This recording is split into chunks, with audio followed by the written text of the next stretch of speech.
Yo, and we are back again for another episode. What's going on, everybody? Hope you have an absolutely phenomenal day, spectacular day. Hope you enjoying your Fridays, the end of the week, getting ready for the weekend. We are in the middle of summer, man, so I hope y'all enjoying the beaches, you enjoying the lakes, that you enjoying hanging out. No school, getting a chance to get some relaxation. Hope you get a vacation going, y'all. So look, y'all, we are in for a special treat.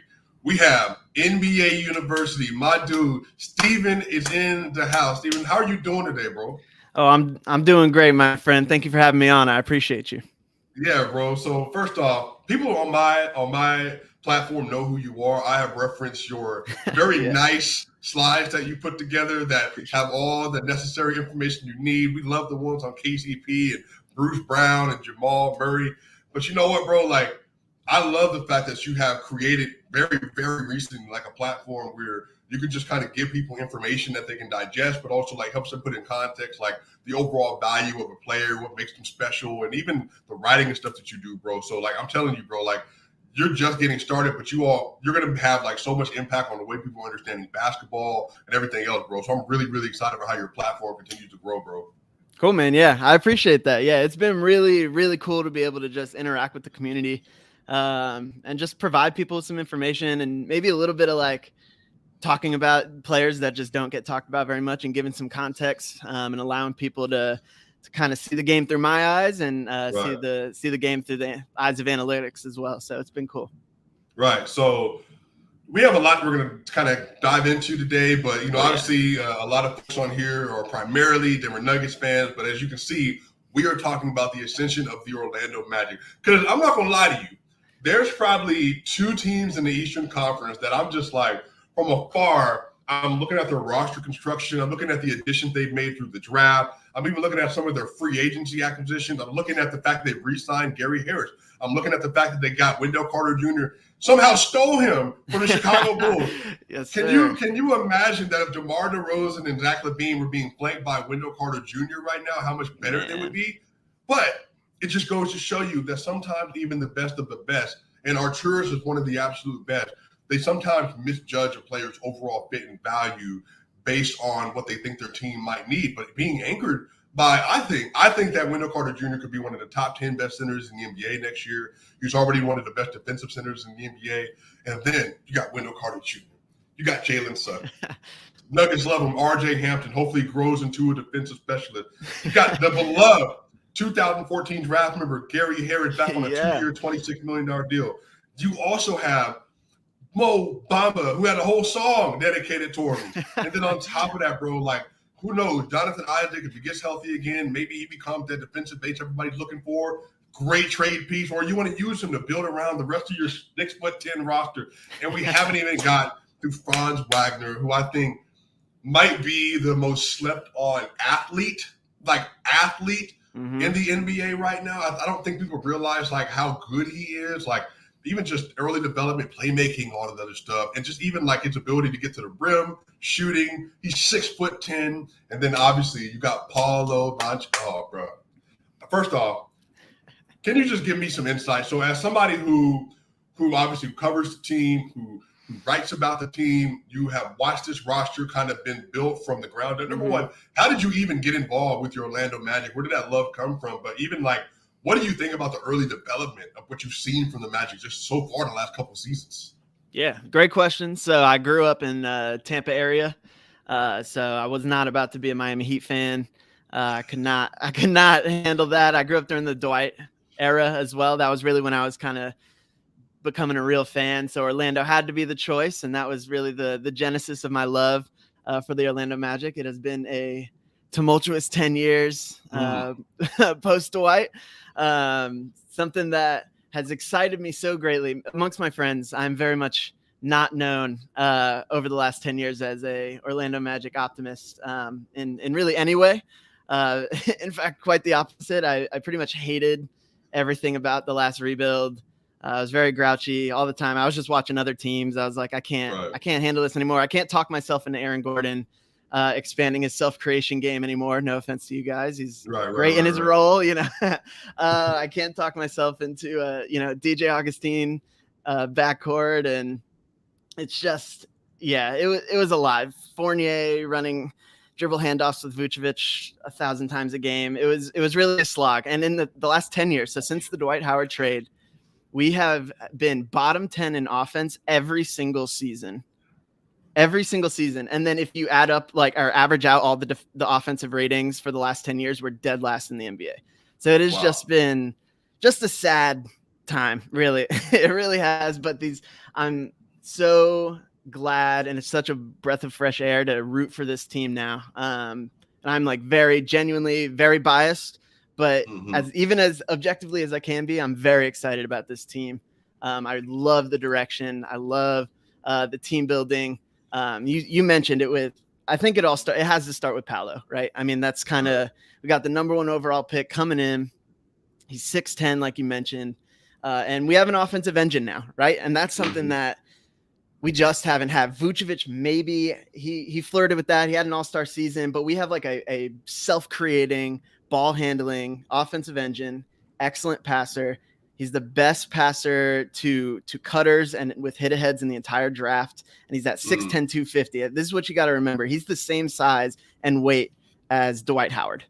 Wow. And he's moving the way he does. And it doesn't click in your mind that he's that big because he's out there moving like a guard, he flows, he has wiggle like a guard. His handle looks like a guard. You have to remind yourself no, this dude is huge. This guy, he's bigger than Luka, he's bigger than LeBron. I'm not saying he's those guys, but he has that jumbo wing offensive engine archetype. And that's the most valuable thing that you could really have in this league, an offensive engine that could do that. So just super excited about him. And then the best part about it is that we have another one with Franz Wagner.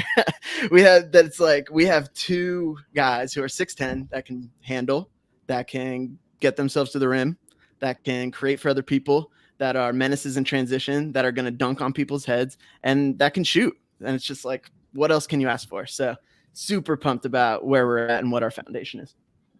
Yeah, and I think that's the thing that needs to be highlighted. I think, again, as the NBA is continuing to try and find wings that are versatile, wings that you can play really 3 through 5.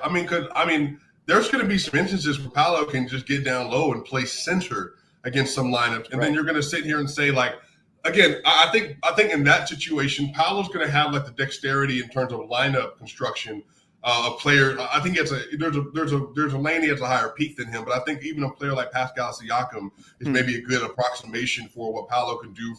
If you need to get huge, and you could put him at the 2, you could technically put Pascal at the 2, but really from 3 to 5. Right now even he's starting with the center position with the Toronto Raptors, obviously, because they got OG Anunoby and Scotty Barnes and Gary Trent and Fred VanVleet. There's even something like that where you could do that for what Orlando is trying to construct. Now, obviously, I think the thing about Orlando that most intrigues me, I think a lot of people that aren't Hoopers, I think Hoopers know who Cole Anthony is, but I don't know if a lot of greater NBA community people at large. I think he is a great on-ball creator. He's your streaky scorer that's going to be good on the perimeter. I think Jalen Suggs is going to continue to elevate as well. I really am excited to see. Then it's so funny to me that Orlando went from 2 years ago and I want to ask you about Aaron Gordon in a minute too. You went from Aaron Gordon as your centerpiece with Boosh, which is kind of it wasn't doing anything. Now, to be fair, you did win a first game against the Toronto Raptors or whatever else in the first round or whatever. And I'll always remember that moment. I was like, wait a minute. Is Kawhi about to be put out the first round by the Orlando Magic? Is DJ Augustine going to put this team on his back? Right. And so I think the thing is now you're getting a chance to build around Paolo, Wagner, and then on top of that with Jalen Suggs. And then I think Wendell Carter Jr. is going to be a part of that 100%. Construction going forward. That's 4 players who the worst offender among them is going to be Jalen Suggs. So I think that there's something special that's being developed there. Yeah, it's definitely exciting. I think you can't mention our guards without mentioning Markelle Fultz as well. That guy he is outside of Orlando, people just sort of, Markelle, whatever. He's kind of had a disastrous career. We would love to see him succeed, but he still kind of sucks. I feel like that's kind of the general vibe on Markelle, and everybody in Orlando is like, this guy's our point guard of the future. Like, this guy is starting from day one. There is pretty much no question. It's like, who's going to win the battle for starting at 2? And man, like he's gifted. He could play D so this is post All-Star break. There was a little rumor going around. I heard it on a couple podcasts that Orlando is first in defensive rating after the All-Star break, which is not true, but we were 6th in defensive rating after the All-Star break, which is really solid. And like when we played with Markelle Fultz, that team was good. Like we were a legitimate, like not 22-60 team with Markelle Fultz in the lineup.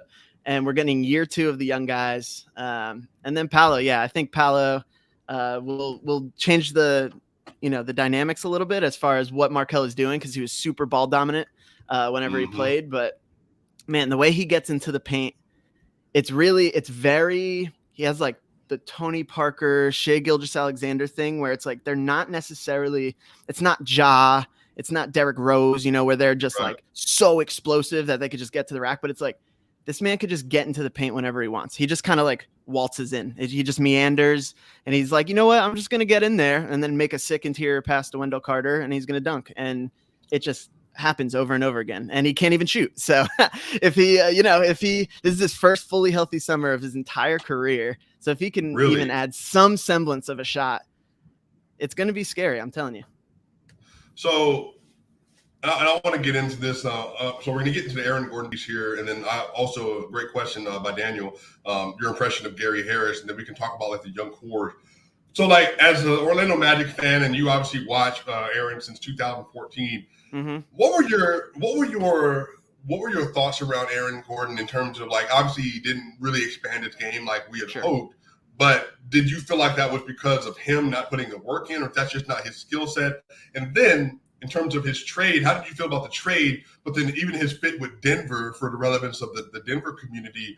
How do you feel like that also is going to help them to be a championship level team as well? So really all 3 of those portions to the Aaron Gordon conversation. Yeah, great question. It's hard to determine as far as like reason for his lack of development, as far as like, I'm not just going to, put this man's character on blast or something, but there was an element of like every year we're kind of like, all right, like, AG, this is the summer. He's going to come back. He's going to actually be able to kind of run the team, because there's flashes, right? There's some level of like, all right, this dude's big. He can dribble. He can kind of shoot. Like there's something there, and it just never materialized. So I think my predominant feeling with Aaron Gordon, honestly, is kind of just like frustration. Like there was just like a desire for more out of him. But I can very easily see with that expectation not necessarily being there, being happy with Aaron Gordon and just kind of being like, hey, this guy is a good 4th or 5th starter, and like the trade was cool. I think it was time.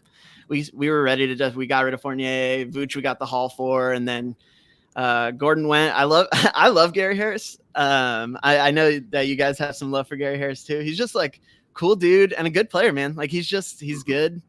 He's solid on offense. He can shoot. He can handle in a pinch, and he's pretty solid at the point of attack. He's just like a classic good player. I've liked Gary Harris since he was at Michigan State. I was always a fan of him. So it's cool to have him around. RJ has been mostly bad.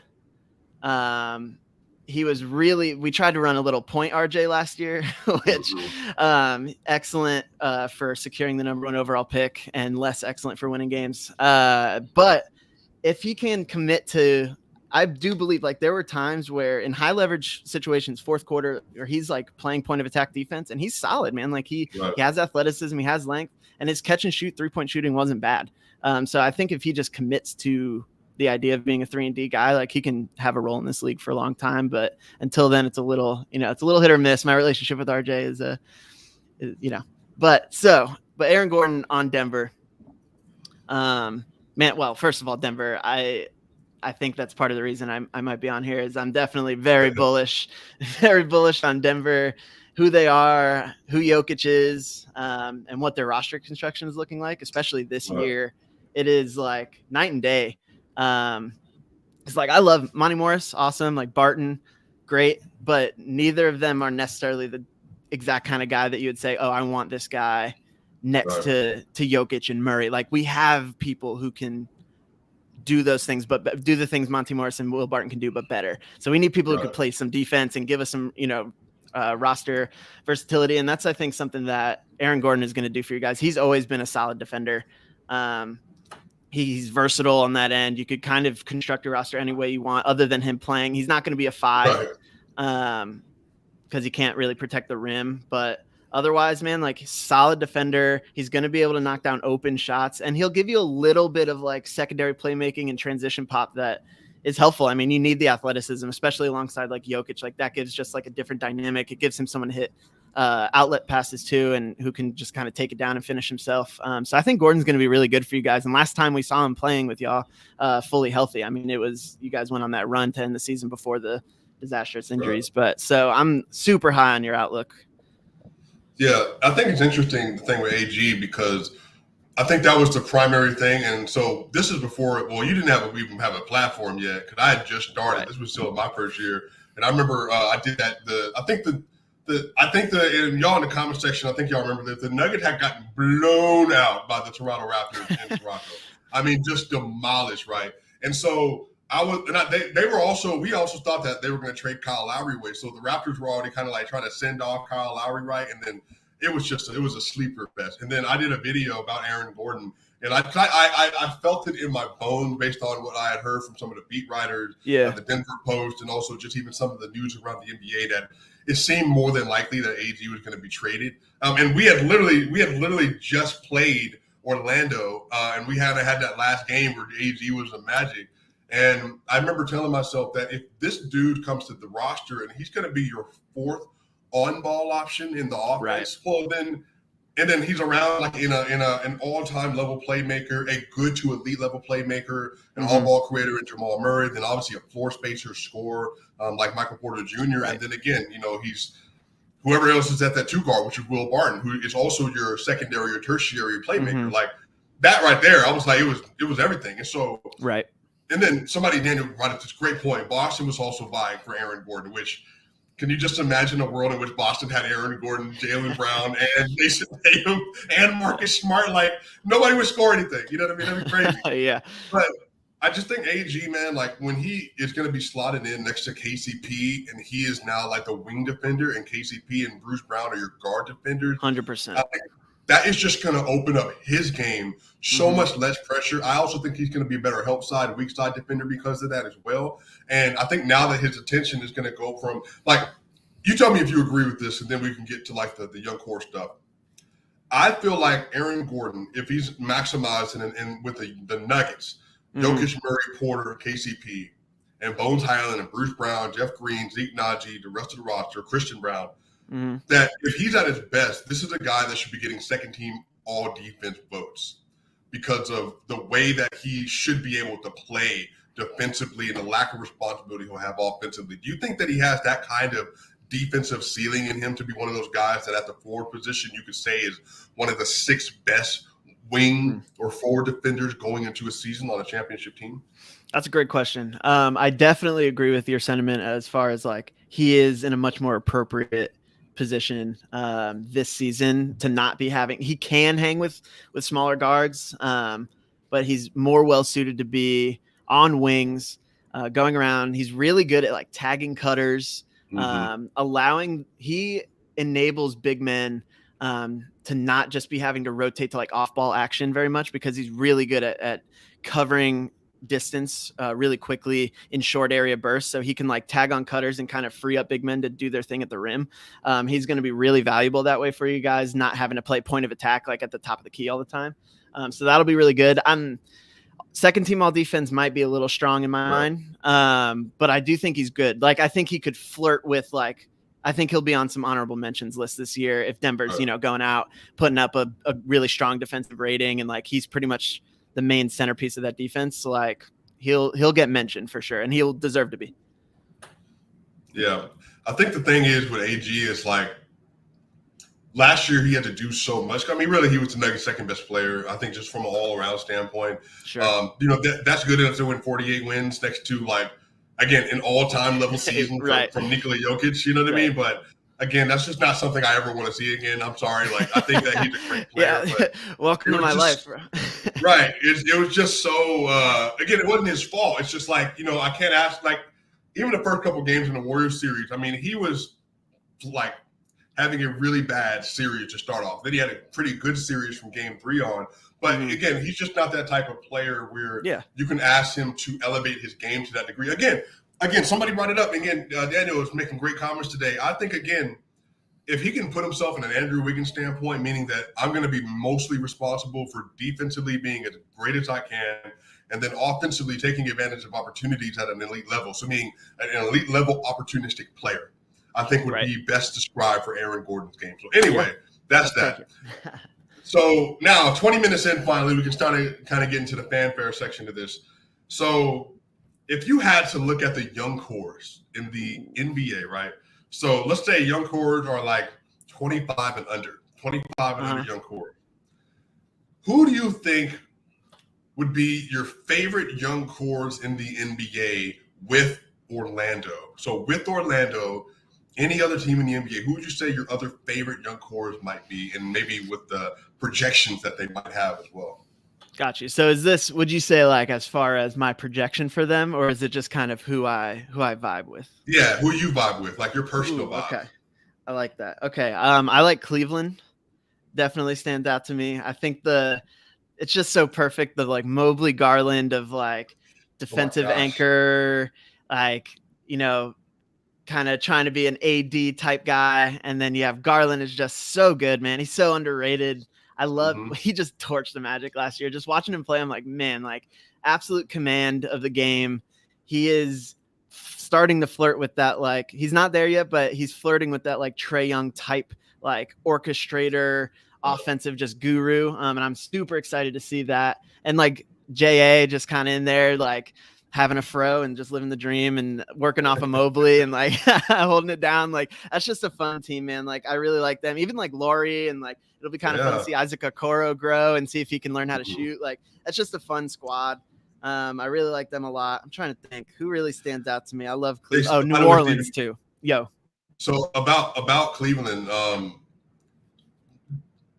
when's the last time we saw, I think Evan Mobley, everybody like figured he could be like a defensive ace, but I don't know if people thought he would be that good right away. Right.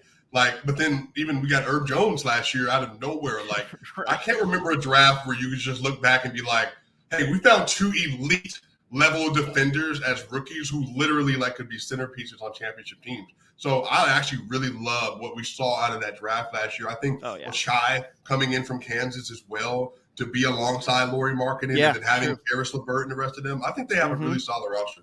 Yeah, that's a good squad. Yeah, they just got, it makes sense. Like the whole thing just works. And like their best players are going to be able to just go do their thing and be really good. And I think Mobley is he's just unbelievable to watch on defense. It really is like startling. So yeah, that's going to be real something. He's probably even I think he's going to be an even better version of Jaren Jackson Jr. in terms of the impact that he's going to have on that Cleveland team.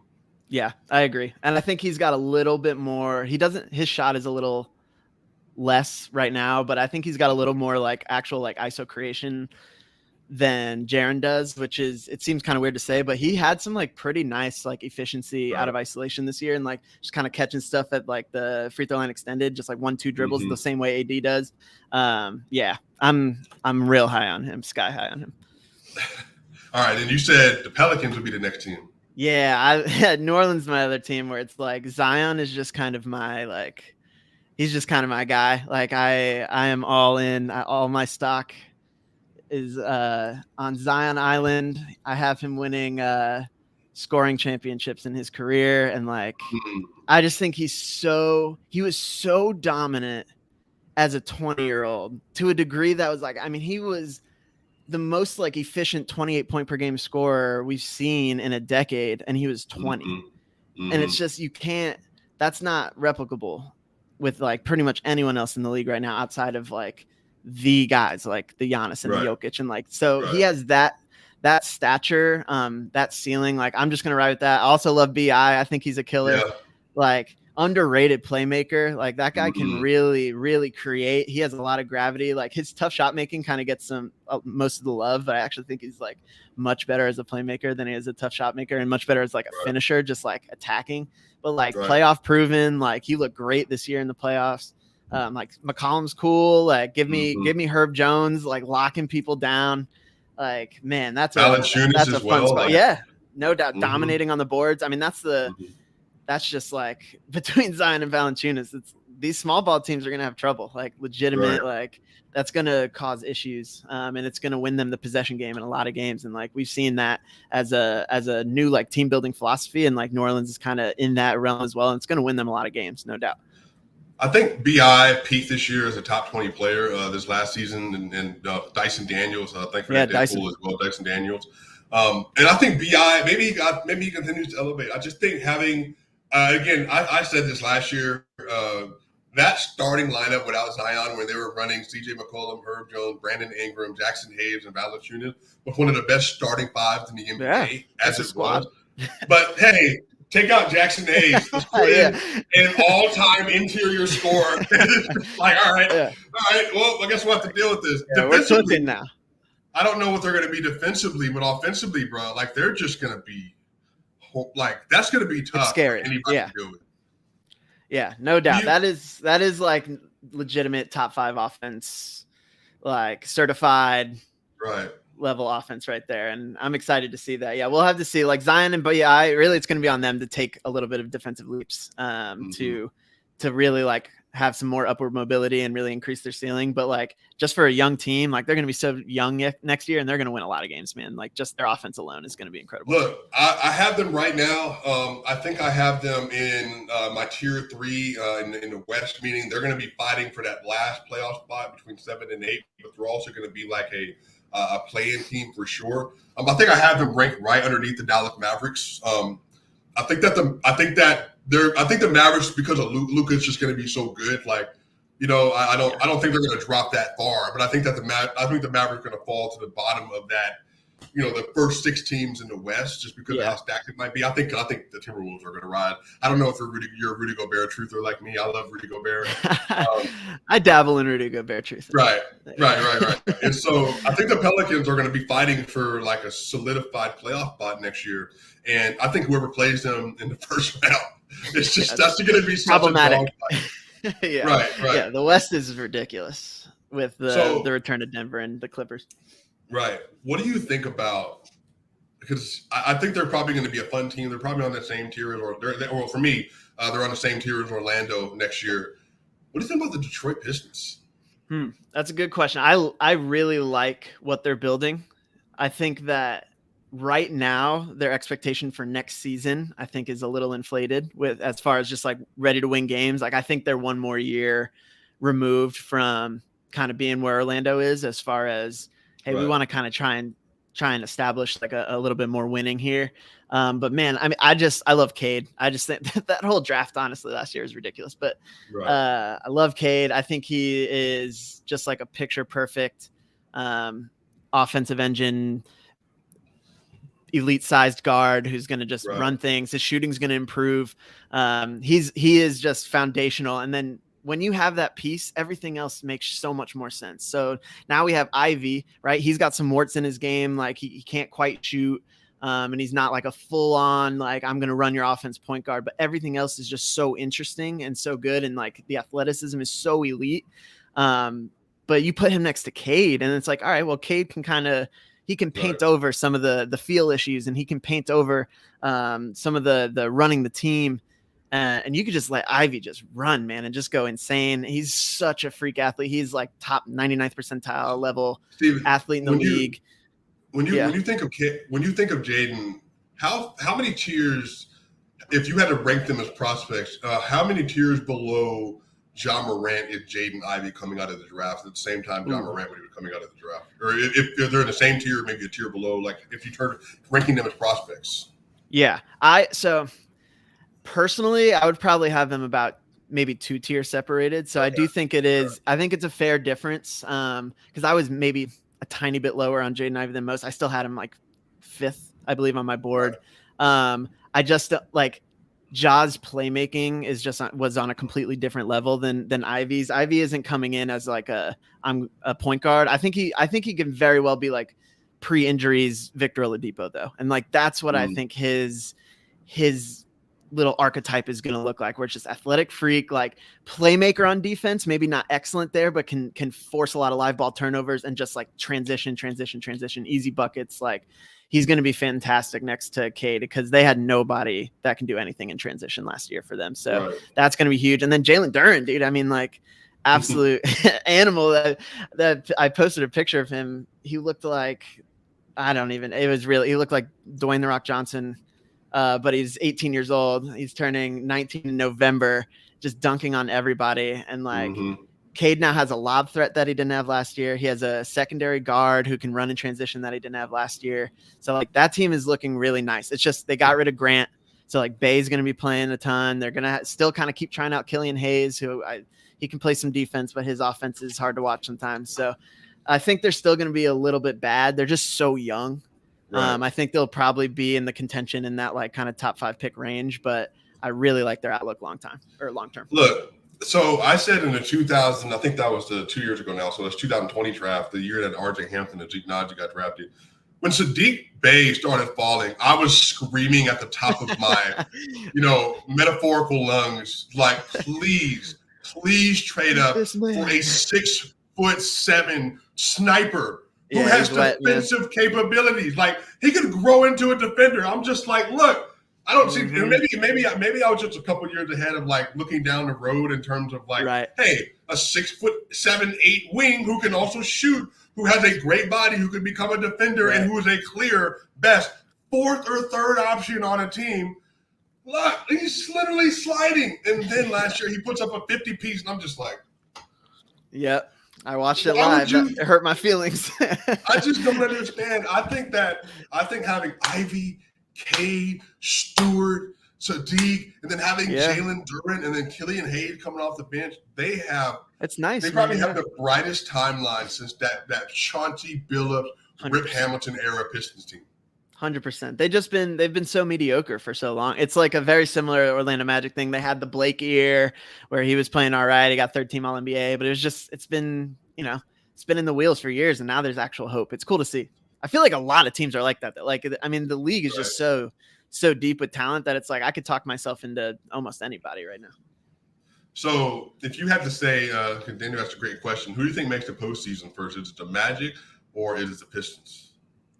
I think Orlando has a like a large possibility, greater chance of making the playoffs in comparison to Detroit. Do I think they're going to? I think they'll be sniffing around the play-in. We were a really good team when we were healthy. We lost the most projected minutes to injury of any team in the league last year. We were running out. I mean, I'm talking, it was crazy. We had Hassani Gravett starting at point guard and Tim Frazier. I mean, salute to Tim Frazier. He like basically got us Paolo Banchero by himself. We were just running out really crazy lineups. I'm telling you, bless their hearts. Like Admiral Schofield, like they were getting like real run. And we're bringing back Isaac. We have Paolo, year 2 of the young guys, Fultz fully healthy, Wendell Carter Leap. Like this team is going to be pretty good. Like I think Detroit wants to lose again one more year, like getting that Wembanyama sweepstakes. But I think Orlando's ready to like, hey, let's start a winning culture. We have our face in Paolo. Like, let's kind of get some good vibes going and try to win some games. And I think they're going to. So I did this poll on Twitter a few days ago now. So if you had to rank right now, because I think Paolo's in there. Like people are like, why do you have Paolo on this? I'm like, I think it's going to be great. I don't know about you all, but I'm pretty high on Paolo. So I think between Cade Cunningham, Evan Mobley, Paolo, and Scotty Barnes, if you had to rank those 4 that you want to build around, who would you rank from top to bottom within those 4? Oh man, that is a hurtful question, man. Those are just like my four guys. I love all 4 of those guys. So that's my disclaimer before anybody gets mad at me. All right, let's see. Rank the 4. Oh man, it's so tough. I would probably go. It so much depends on the rest of the roster. I'd probably go. I just love Mobley. Give me Mobley 1, Cade 2, Paolo 3, Scotty 4. But it's close. Wow! It's Scotty Barnes at the bottom. Oh my goodness! Tough. I know. And Toronto Raptors fans, I did not say that. You did not hear it from me. The whole country of Canada is about to be on you. But I got Scotty over Jalen Green. All right, so at least there's that consolation prize.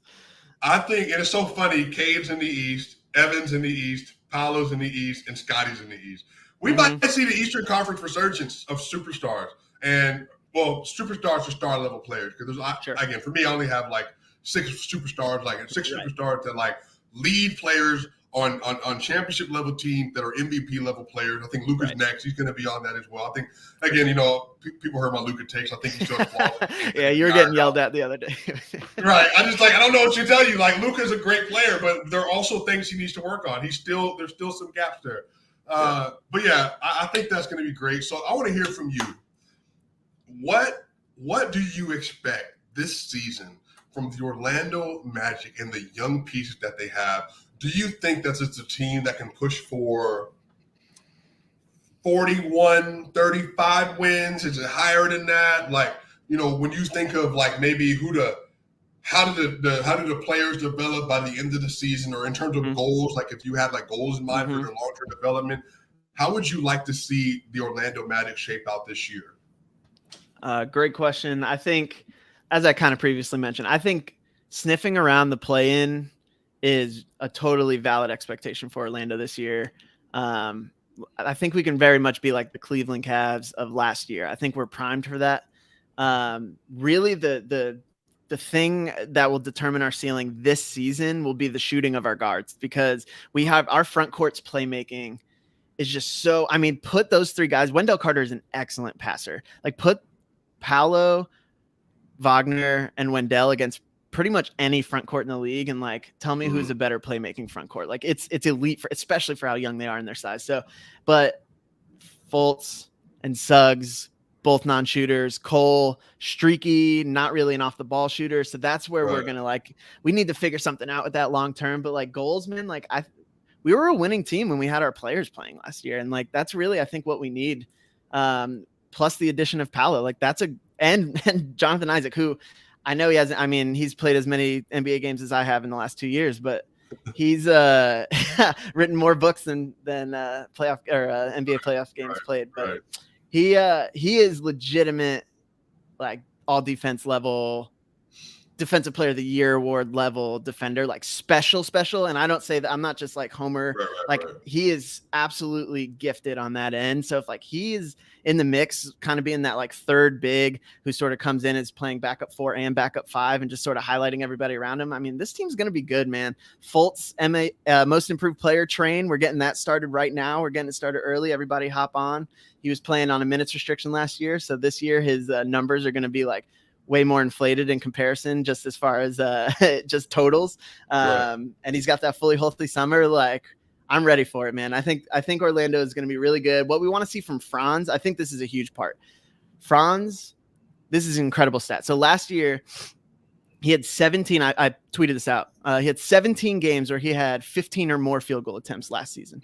In those games, he averaged 23.5 points per game, 5.5 boards, 3 assists on 50% shooting and 39% from 3. So he got more efficient as his game scaled. He increased, which is like impossible, you know, especially for a rookie. So like, when he was aggressive, when he was put in a position to lead the team, he was excellent at it. He was dropping 38 on a fully healthy Milwaukee Bucks team. Like, he was hitting Euro steps and like step back threes in the right corner, which I've never seen anybody do in my life. Like, he's so excellent when he was given the reins to play. But the fear for me, the fear for Magic fans right now is whenever Fultz came back, he kind of sunk a little bit into the background because he's, you know, he's a smart player. He loves off ball. He'll cut, like, he's a good team player, but there's something in there where like he has all-star ceiling. He has like actual legitimate all-star potential. And the fear is that with all these guys back in the mix, that he'll kind of just fall back into that like high-end role player instead of being featured by the coaching staff. So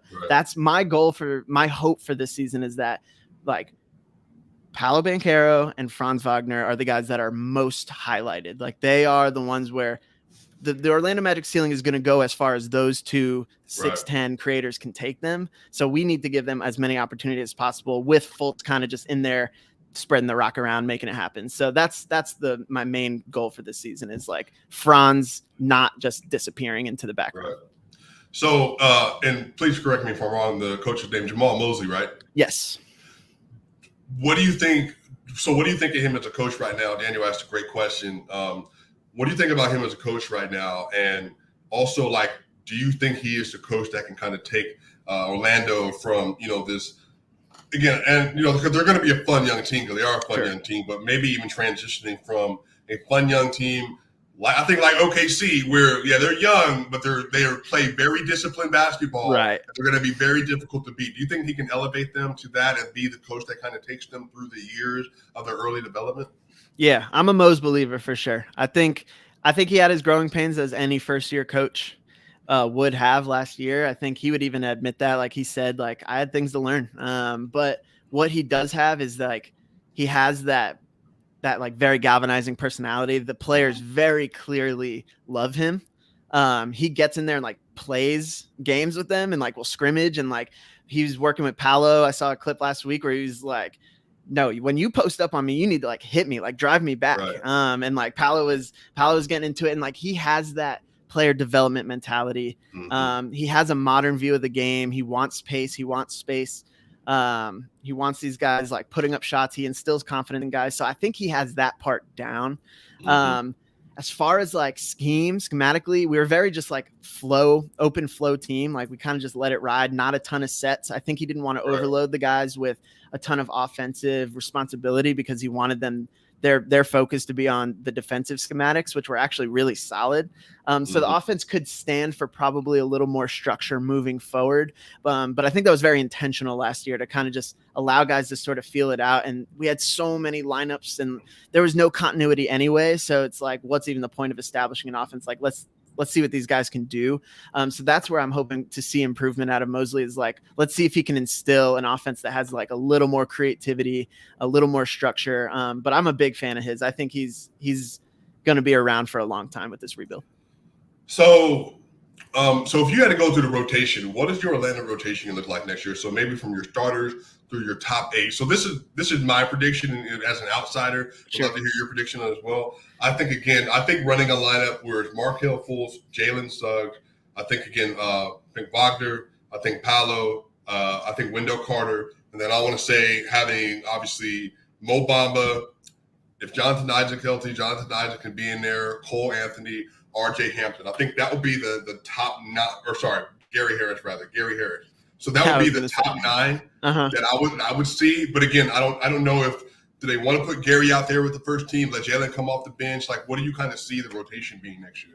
Yeah, that's just a question we all have. As far as the big question is what the guard rotation looks like exactly. Mm-hmm. Pretty much the only thing we feel confident about is Fultz getting starting point guard minutes. But I could definitely see at the start of the year either Cole or Gary starting at 2 over Suggs. Suggs had a stress fracture in his ankle that he needed surgery on this summer, which he'll be back. But I think with the improvement he needed from last year and like all the pace that he needed to be able to find and the improvement in shooting that he needs, I wouldn't be surprised if he started out on the bench by the end of the season. It also wouldn't be surprising if he was starting, because he is so excellent defensively. I think he'll just be so important at the point of attack, but it'll be just dependent on his offensive game. So it wouldn't surprise me if Suggs was coming off the bench early on in lieu of Gary or Cole. I think they're probably going to just try to keep Cole as the 6th man just to like come in and run that second unit. But it also, I mean, if we want some more shooting pop in that starting unit, like it wouldn't shock me if he was there, but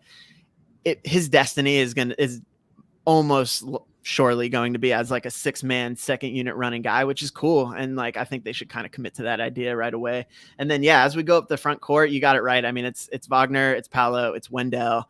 I think Jonathan Isaac is definitely going to be much more highly, valued and prioritized over Mo Bamba if he's healthy. I'm a little bit of a Mo Bamba hater, I'm not gonna lie. So there's there's some bias there where I like him as a theoretical piece. When you watch him play, it's just he's one of the most like frustrating people to watch, period. So I think Jonathan Isaac will definitely be prioritized there as like, but he can play like backup 3, 4, or 5. So like he's gonna find his minutes. Like he's gonna get a ton of minutes because he's so versatile defensively, and you could put him next to anybody. And then Mo will just kind of come in, get his like 15 to 18 whenever we just need a true big out there when Wendell's sitting. And And yeah, that's pretty much it. I mean, Caleb Houston looked really nice in summer league. We're hoping he could turn into like a motion shooter. Hampton is the other one. Is like he might be able to kind of crack, but that's kind of what it's looking like, man. You know, it's funny. You also, again, Nuggets fans, go back because even I think I'm hearing like this being the 2018-19 Denver Nuggets in this when they were the third. Well, no, they were the second seed. They were the second seed behind the Warriors in 2018-19. They were running Jamal Murray, Gary Harris, Will Barton, Paul Millsap, Nikola Jokic. It was Monte Morris, Malik Beasley, Torrey Craig, Juancho Hernan-Gomez, and Mason Plumlee was running like that through the lineups. And Jared Vanderbilt was in the wings. He wasn't getting any time. It kind of sounds like that's the Magic are some years away from that, like from being like a 2 seed. Because we don't have our Jokic yet. Right. I mean, we never know. I mean, let me not say that. Let me not be fair to Paolo. Like, you're right. You don't. But I think some of this is like when you're young and you're cheap, you can have all these amazing players on your roster. Yeah. And then I'm sitting here like, man, like they can't even play everybody. But I'm like, well, that's the point. You're a young team. You know, you can just accumulate assets, and then you find out which one of these assets can grow and to help you become the contender you're looking to be, who can be championship pieces. And some of these players you end up selling off because they don't fit the scheme anymore. Or if you're Tim Conley, you wait maybe till the last minute because you don't want whatever. But, you know, I would much rather be like, look, do we need Jonathan Isaac? Because if he played 1 year and he's elite, oh, my goodness. You know how many teams are going to be calling about Jonathan Isaac? Yeah, no doubt. He's on a good contract. Everybody's on a good contract. It's crazy. That's what I'm saying. So, like, Wendell's on a great contract. So, for like, hey, we actually don't need him that big anymore. Like, there's so many places you're going to be able to develop and grow. Again, 100%. RJ, Suggs, Cole, Harris.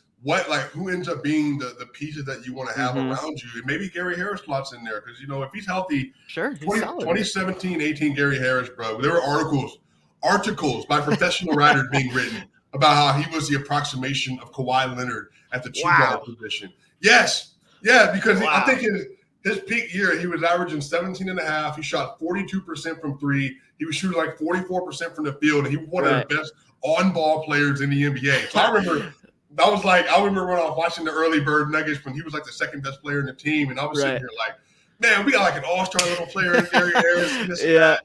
And then the injuries took over for him. So, like, y'all are in that fun period of your development, you know? Yeah, no doubt. Yeah, we're in the glory days. I'm definitely adding Gary Harris as Kawhi Leonard to my agenda. we're adding that. Yeah, I'm gonna put that out at some point this season. But yeah, man, it's just so nice because we had another rebuild before this and we never felt this way. Nobody ever felt this way. There was no genuine this team can be very, very good. We have a potential all-NBA guy with Paolo. We have a potential all-star guy with Franz. And then we have a lot of other guys who can kind of creep around that territory. And it's like, man, it's nice. It's real nice. You've had you've had 4 first overall picks in 1992, right? Shaq, Penny, Dwight, and then Paolo? Yeah, it was Shaq, Chris Webber, who we traded for Penny. And then Dwight and Paolo. Yeah, we had the most of any team in history. Really? We're the only team with 4. Well, guess what? Shaq, MVP level player. Penny was an MVP level player before he got hurt. Dwight Howard, MVP level player in 2009. Paolo, finished the tradition. Yes, sir. Take us back to the finals. I love that. Well, man, this has been so fun, bro. Can you please plug where everybody can find you on your Twitter, anything that you're writing, any content you're making? Yeah, no doubt. So Twitter at NBA_university. Find me. If you're following him, you probably have already seen a lot of my stuff. But follow me, interact with me, join the community. Super excited about that. I got a Franz Wagner article dropping today. I think 5 minutes ago, actually. So I'm about to go plug that. So if you want to learn more about him and hear a real breakdown of what his all-star ceiling is, go give that a click. I make money from that. So that would be great. Yes, sir. But that's what I got going on. Well, I appreciate it, y'all. Y'all are amazing. This has been an excellent episode, you all. Please make sure you're subscribing to the channel. Make sure you're going and following NBA University. Man, telling you great content coming out, you all. Thank you for doing this. It's been an excellent show, you all. A Swipe a Game. We'll be back, and we will see y'all soon. We out.